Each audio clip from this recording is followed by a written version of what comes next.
ये सुना तुमने, वो ऐसा ऐसा ऐसा। चुगली करना, ये चुगली करना। कुछ ऐसे महापुरुष जन हैं कि जिनको बड़ा आनंद आता है। कभी कभी ऐसा अवसर मिला तब लगता है कितनी रुचि से किसी की निंदा की जाती है, कितनी रुचि से बात की जाती, और बार बार उनको हटा के भगवत वार्ता कर, चुप रहो सुनो, वो ऐसा उनको इतना सुख मिलता है मानो उनको चक्रवर्ती सम्राट पद पे अभिषेक मिल जाएगा इस बात से। देखो, अपने परमार्थ मार्ग के साधक हैं, अपनी कोई निंदा करे तो उसकी भी हमें निंदा नहीं करनी, उसके द्वारा जो हृदय में जलन होती चुपचाप सह लेना है, पर किसी की निंदा नहीं करना। कोशिश करो किसी और की निंदा आपको सुनने को ना मिले, कोशिश करो आपको अपनी निंदा सुनने को मिले। कोई निंदा कर रहा है तो आप कान को कहो सुनो, क्योंकि अब जलेगा हृदय ना, और जब हृदय जलेगा तो फिर सही हो जाएगा। अगर अपनी निंदा हो रही तो कान में उंगली मत डालना, जरूर सुनना, लेकिन जब किसी की निंदा होने लगे तो कान में उंगली डाल लेना।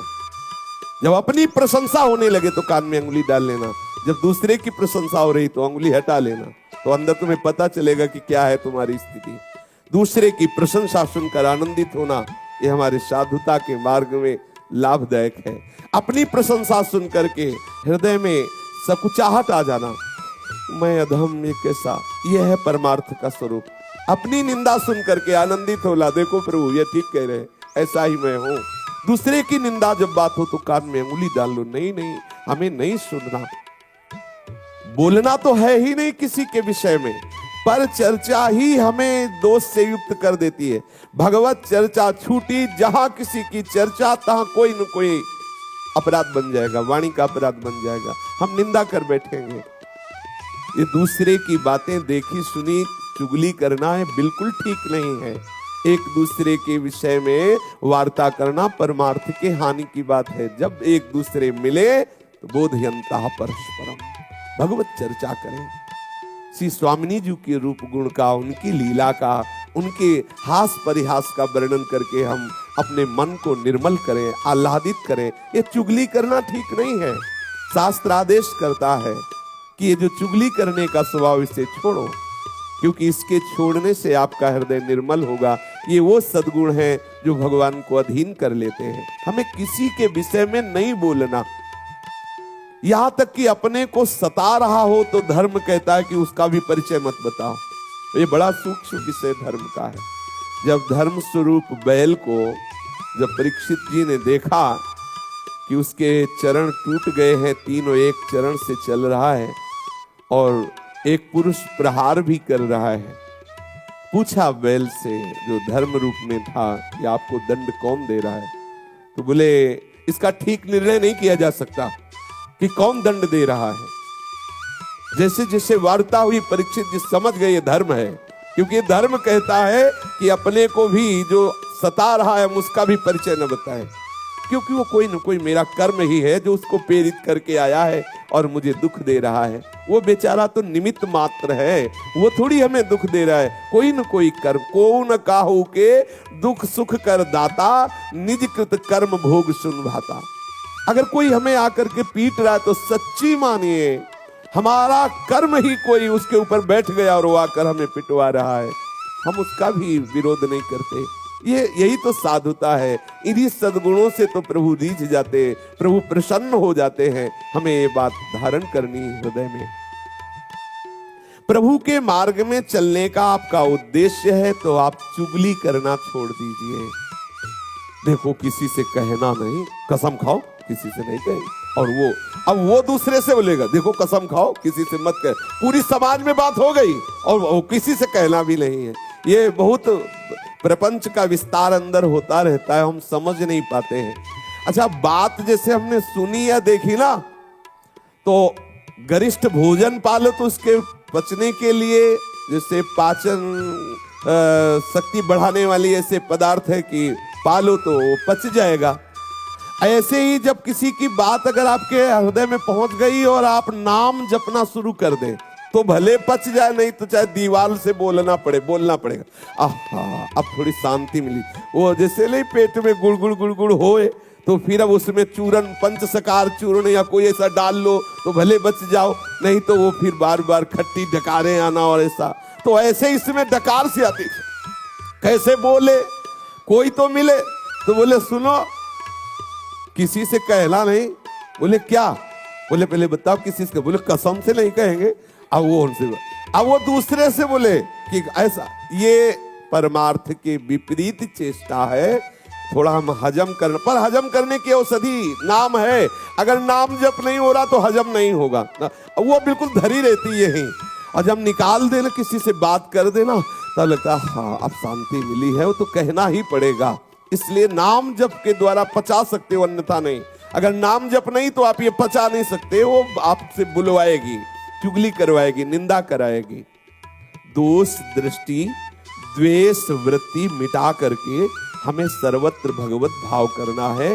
इसलिए हमें किसी की चुगली नहीं करनी है।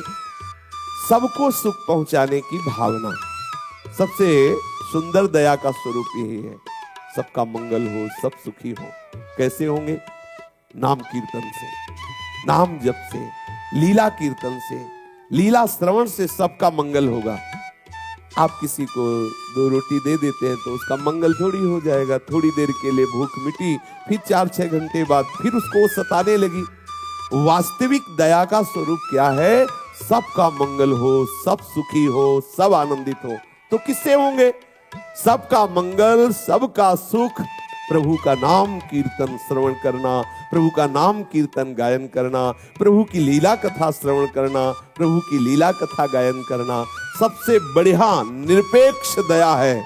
जब कहीं कोई आपको मिले तो उसको सुख प्रदान करने की भावना से आप भगवत चर्चा कीजिए, भगवान नाम कीर्तन करने की प्रेरणा दीजिए, भगवान नाम जपने की प्रेरणा। ये सबसे बड़ी दया है। नाम सुकृत धन अपनी जीवन, ये हमारा जीवन है। राधा नाम हमारा जीवन है, हमारा प्राण है, सबसे बड़ा धन है, परम धन है। अब हम किसी को राधा नाम सुना रहे, राधा नाम कीर्तन कर रहे, राधा नाम जपने की प्रेरणा करें, ये सबसे बड़ा सुख है, उसको दिया जा रहा है। क्यों? इसमें फंसोगे नहीं, फंसोगे नहीं। अपने आराध्य देव का नाम कीर्तन, अगर कहीं अन्य भावना करके अन्य दया करना शुरू किया तो फंसने के चांस है। सबसे हित की भावना, सर्वभूत हिते रताहा। कैसे हित होगा? केवल किसी को थोड़ी औषधि दे दी, थोड़ा भोजन दे दिया, वस्त्र दे दिया दया करके, तो ये कोई खास दया नहीं हुई। सदा मंगल होता रहे यदि उसके नाम रूप लीला धाम में कहीं भी रुचि हम पैदा कर पाए संग के द्वारा, ये बहुत बड़ी दया हो गई, ये बहुत बड़ा हित हो गया, उसका बहुत बड़ा मंगल हो गया। ये हृदय में विचार कीजिए। सर्वभूत हिते रता कैसे होगा? भगवान नाम से होगा, भगवत लीला गुणगान से, भगवत रूप चिंतन से होगा। कोई भूला हुआ जीव यदि भगवान नाम जपने लगे, उसका मंगल हो गया। उसके शरीर से ऐसे परमाणु निकलेंगे, जहां वो रहेगा वो आसपास वातावरण मंगलमय होने लगेगा। अगर एक आदमी दुराचारी है, गंदे आचरण करता है, तो जिस मोहल्ले में रहता है वो पूरा मोहल्ला दूषित हो जाता है। उसके वातावरण से वो सब दुखी होने लगते हैं। एक महात्मा जहां रहता है तो वो क्षेत्र आनंदमय होने लगता है, क्योंकि उसका प्रभाव सबके पाप का नाश करके आनंद प्रदान करता है। इसलिए सच्ची दया अपने ऊपर और सबके ऊपर यही है कि खूब भगवान नाम कीर्तन किया जाए, भगवान नाम जप किया जाए, भगवत लीला गायन श्रवण किया जाए। भगवान दया समुद्र है। सभी को शुद्ध करने के लिए देखो भगवान अवतार धारण करते हैं, सभी को शुद्ध करने के लिए भगवान लीलाएं करते हैं। भगवान विविध नाम रूप लीला इसीलिए प्रकाशित करते, सबका मंगल हो। कभी कभी प्रतिकूल लीलाएं करके, जैसे प्रभु आवेश में रोष में दिखाई दे रहे हैं और दिव्यास्त्रों के द्वारा वो संहार लीला करते नजर आ रहे हैं। बड़ी दया है इसमें। जिस पद को बड़े बड़े योगी जन योग साधना से प्राप्त करने की चेष्टा करते रहते हैं, उसी पद को प्रभु रोष में आकर के उन असुरों को प्रदान कर देते हैं जो भगवत विरोधी हैं। जैसे प्रभु की दया का स्वरूप है सबका मंगल करना, ऐसे ही भक्त की दया का स्वरूप है सबका मंगल करना। संत महात्माओं की दया समस्त भूले हुए प्राणियों को भगवान नाम रूप लीला धाम में लगाना है। जो दूसरों के दुखों को मिटा दे वही तो दया का स्वरूप है। तो दुख मिटेंगे क्या संसारिक वस्तुओं से? और दुख बढ़ जाएंगे।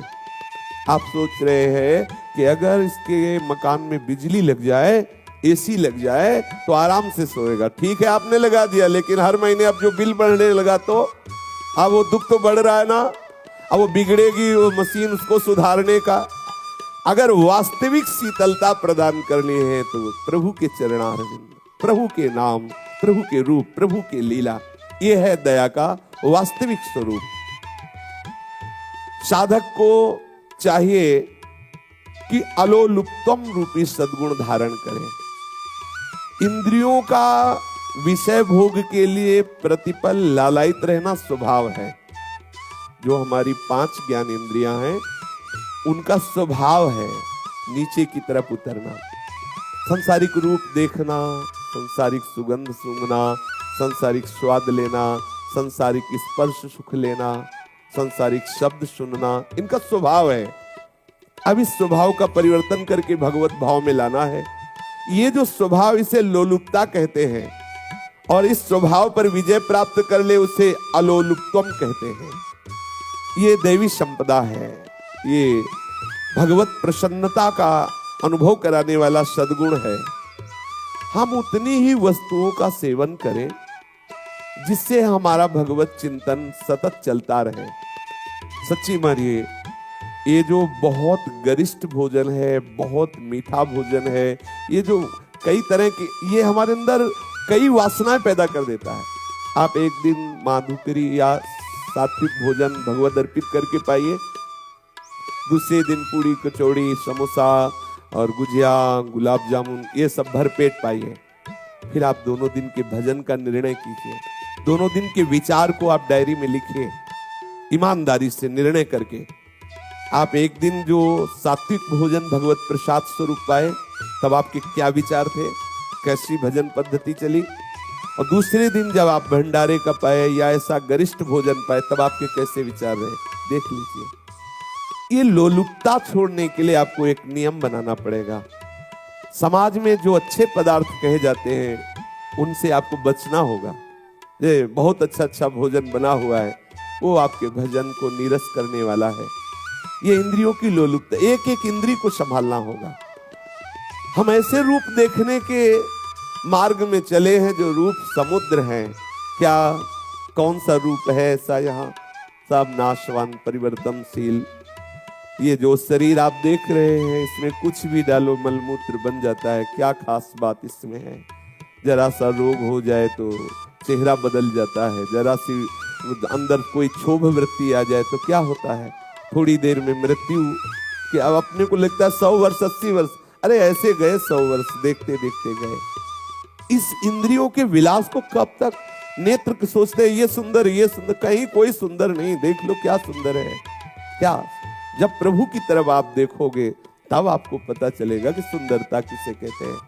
सुगंध हमारे प्रभु के श्री अंग में जो है, वो सुगंध हमें प्राप्त करनी है। इस पर हमें स्वामी जी के श्री चरणों का, लालजू के श्री चरणों का प्राप्त करना है। श्रवणेंद्री प्रिया प्रीतम कैसी रसमयी बातें कर रहे, इसको हमें सुनना है। एक एक इंद्री को हमें ये लोलुपता जगानी है। ये जो लोलुपता विषयों की तरफ बन गई है, इसे हम त्यागे, बिना इससे त्यागे आगे नहीं बढ़ सकते। थोड़ा नेत्रों को संयम में रखें, बाहरी रूप देखने से बचिए। है ही नहीं सुंदर, क्या सुंदर है तुम्हारे अंदर, वासना इसलिए सुंदर लगता है। यहाँ कोई सुंदरता है? अरे सौंदर्य समुद्र प्रभु है, चिदानंदमयी सुंदरता प्रतिपल बढ़ती रहती। यहाँ तो प्रतिपल नाश को प्राप्त हो, क्या सुंदरता। एक देवता उतर पड़े तो सब यहाँ ऐसे हो जाएंगे जैसे सूर्य उदय होने पर तारे हो जाते हैं, ऐसे एक देवता। और प्रभु की जब सुंदरता की बात आती है तो देवलोक, भूलोक, रसातल कोई है नहीं, क्योंकि सब प्राकृतिक माया के द्वारा रची है। प्रभु का चिदानंद सौंदर्य। कभी अपनी नेत्रेंद्री को ये लालच, लोभ जगाइए कि हमें प्रभु को देखना है। प्रिया प्रीतम, श्याम सुंदर और किशोरी जी जब बात करती है, वो अमृत रस बरसता है, वो हमें सुनना है। प्रिया प्रीतम का स्पर्श, प्रिया प्रीतम की गंध, प्रिया प्रीतम का उच्छिष्ट, हमें प्रत्येक इंद्रियों में ये लालच पैदा करना है। इसी लालच के बल से हम विषय लोलुपता का त्याग कर पाएंगे। इसी बल से कर पाए। अगर ये लालच नहीं जगाया आप तो लगेगा कैसा क्या जीवन। कह रहे हैं अच्छा ना खाओ, ऐसा ना करो, वैसा। अरे जितने दिन का जीवन मिला है मौज लो, मौज आनंद। ये इधर मौज है, इधर मौज है। बड़ी मौज वालों को देखा है नाली में गिरे हुए पड़े, मौज है उसमें, नाली में पड़े। एक इतनी नाली थी हितधाम के सामने, तो एक शराबी भगवान के दर्शन हुए। ऐसा लग रहा था जैसे बहुत बड़ी धारा को पार करना हो। ऐसे कदम बढ़ाते फिर खड़े हो जाते, फिर बढ़ाते फिर आखिरकार उसी में गिर गए पार में। ये है मौज, ये मौज है भाई सावधान, ये मौज गिराने वाली है। आइए प्रिया प्रीतम के अनुराग रस में, वास्तविक तुम्हारे मन की मांग प्रिया प्रीतम है, चिदानंद प्रेम धाम है। इधर आप गए तो विचलित होते चले जाएंगे, क्लेशित होते चले जाएंगे, फंसना ही है, कहीं भी आनंद नहीं। खोज के देख लीजिए, बहुत जन्म खोजते रहे, आज हमें अवसर मिला है आनंद समुद्र प्रभु की तरफ चलने का। तो अपनी 5 ज्ञानेंद्रियों को मन सहित प्रभु के चरणों का लालच बढ़ाइए, लोभ बढ़ाइए। मार्दवम, बिना कारण दुख देने वालों और वैर रखने वालों के प्रति भी हृदय में कठोर भाव ना लाना, उनके प्रति भी कोमल बर्ताव रखना मार्दव कहलाता है। ये कोमल बर्ताव तभी रहेगा जब ये विचार करेंगे कि बेचारा ये क्या कर सकता है, गुणों से प्रेरित है, प्रेरित होकर ऐसी चेष्टा कर रहा है। ये बहुत नीची धरा का चिंतन है। ये बेचारा जो हमें गाली दे रहा है, निंदा कर रहा है, मारा गया है, माया के द्वारा इसकी बुद्धि हरण कर ली गई है, इसलिए ऐसा कर रहा है। ये बहुत नीची धरा का। उत्तम धरा का है कि मेरे प्रीतम ही इस रूप में, इसलिए कोमलता बनी रहेगी। 2 विचार, यदि आप प्रीतम भाव नहीं रख पा रहे तो बेचारा है। वो बातुल भूत विवश मतवारे, ते नहीं बोले ही बचन विचारे, है ही नहीं उनके अंदर ज्ञान विवेक ही नहीं कोई विचार की बोल सके। इसलिए जैसे छोटा बच्चा है, अपने को गाली देने लगे, कुछ ऐसा प्रतिकूल करने लगे, तो हमारे अंदर तत्काल भाव आता है कि बच्चा है, तत्काल भाव आता है। तो ये सब बच्चे हैं। अज्ञान की धरा में ये भगवान को भी गालियां देते हैं, शास्त्रवेत्ता ब्रह्म ऋषियों की भी निंदा करते हैं, प्रेमियों की भी निंदा कर, बेचारे हैं, बच्चे हैं। इस भाव से या मेरे प्रीतम है, हृदय कठोर नहीं होना चाहिए। मार्दवम रूपी सद्गुण, कोमलता बनी रहे। जैसे अपना बच्चा अपने साथ कठोर व्यवहार करे तो हम क्या करते हैं, दुलार ही करते हैं, बच्चा है। जैसे अपने किसी अंग से अपने को चोट लग जाए तो हम क्या करते हैं, हमारी ही गलती से हमें लग गया, तो ऐसे हम सोचते हैं हमारी कोई गलती रही होगी पूर्व में, उसका परिणाम इसके द्वारा दिया जा रहा है। इसलिए हम कठोर हृदय ना हो, हमारा हृदय सदैव कोमल बना रहे। उपासक को हृदय में सबके प्रति कोमलता का भाव रखना आवश्यक है। कोई भी कठोर बर्ताव हमारा नहीं होना चाहिए। कोमलता जब आपके हृदय में रहेगी तो प्रिया प्रीतम आके विराजमान हो जाएंगे। ध्यान रखना, हृदय को कोमल बनाना है। कोमल हृदय सरस होता है, सरस कोमल हृदय में ही प्रिया प्रीतम विराजते हैं, कठोर हृदय नहीं। सब महापुरुष एक स्वर में आदेश करते हैं यही, कबहू कठोर न होई, कोमल चित सब सो मिले, कबहू कठोर न होई। सबसे कोमल व्यवहार, कोमल भावनाएं, हमारे अंदर कठोरता स्पर्श न करे, क्योंकि मुझे संभालना, मेरे हृदय में प्रिया प्रीतम आने वाले हैं। रसिक शेखर नौ किशोरी किशोर सुकुमारता की रास जुगल सरकार पधारने वाले हैं। जैसे हम लीप पोत के आंगन और सुंदर आसन की रचना करते हैं, भाई गुरुदेव पधार रहे हैं, कोई महापुरुष पधार रहे हैं। अगर थोड़ा भी कूड़ा आने की संभावना होती है तो हम उसे रोकने की चेष्टा करते हैं कि यहाँ गंदा ना होने पावे। ऐसे ही हमारा हृदय अब प्रिया प्रीतम के लिए, प्रिया प्रीतम पधारेंगे। हम अपने हृदय को कोमल रखें, क्योंकि इतने सुकुमार प्रिया प्रीतम विराजेंगे, कठोर हृदय ना होने पावे, ये किसी के प्रति ना होने पावे। क्योंकि हम बर्ताव किसी के प्रति कठोर करेंगे तो हमारा हृदय कठोर होगा ना। कठोर हृदय में हमारे सुकुमारी किशोरी किशोर थोड़ी आएंगे। इसलिए हमें हृदय एकदम द्रवित रखना है, कोमल रखना है, सरल स्वभाव रखना है, कठोरता हृदय में आने न पावे, सावधानी रखनी है। ह्री शास्त्र और लोक मर्यादा के विरुद्ध काम करने पर जो एक लज्जा होती है, एक संकोच होता है, उसे ह्री कहते हैं। ये आपको अशुभ आचरणों से बचाएगी। अगर हम ऐसा करेंगे तो हम साधक हैं, हम उपासक हैं, क्या होगा? शास्त्र विरुद्ध आचरण, लोक में निंदा। नहीं, ऐसा नहीं होना चाहिए। मेरे द्वारा ये नहीं होना। मैं ये नहीं खा सकता क्योंकि साधक हूं, मैं ये नहीं देख सकता क्योंकि साधक हूं, मैं ये ऐसा आचरण नहीं कर सकता, साधक हूं, उपासक हूं। ये लज्जा होना, ये संकोच होना, ऐसा विचार होना ना, ये विरुद्ध आचरण नहीं करो, समाज क्या कहेगी, ये विचार आना। ऐसा प्रभु को क्या सोचेंगे, देखो मेरा शरणागत है, क्या कर रहा है, नहीं मुझे ऐसा नहीं करना। लज्जा होना, ये ह्री सद्गुण है। साधन विरुद्ध कोई भी क्रिया करने की भावना आने पर संकुचित हो जाना, लज्जा हो जाना, ऐसा सोचना कि अब मानो मेरे शरीर में सामर्थ्य नहीं रह गई, ऐसा गलत करने के लिए मैं जाऊं तो मेरे पैर में सामर्थ्य नहीं है, मैं ऐसा करूं तो मेरे हाथ में सामर्थ्य नहीं, मैं ऐसा बोलूं तो मेरी जिह्वा में सामर्थ्य नहीं, मैं ऐसा देखूं तो मेरे नेत्रों में सामर्थ्य नहीं। एकदम आप संकुचित हो जाएं, निर्बल हो जाएं, शास्त्र विरुद्ध आचरण करने के समय आपके अंदर उत्साह न रह जाए, आपका हृदय संकुचित लज्जा युक्त हो जाए। ये ह्री रूपी सद्गुण है, ये भगवत कृपा से उपासकों के हृदय में जागृत होता है।